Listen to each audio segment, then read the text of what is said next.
ni sekta ya kilimo.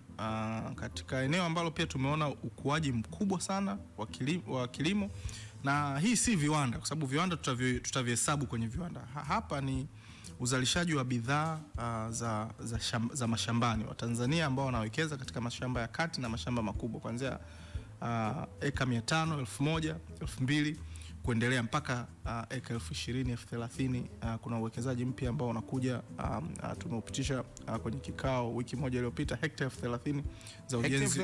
Hekta 30,000 za ujenzi shamba la sukari Songea, katika eneo ambalo hukutegemea kabisa kwamba kunaweza kuwa na uzalishaji mkubwa wa sukari.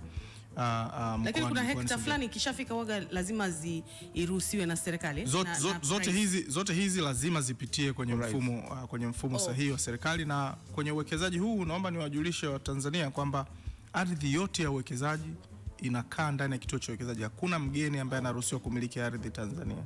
Kwa ardhi yote na hati zote tunakaa nazo katika kituo cha uwekezaji kwa ajili ya kusimamia uwekezaji ule, na wasipofanya uwekezaji ambao tunatarajia ufanye, ardhi ile tunaipeleka kwenye matumizi mengine.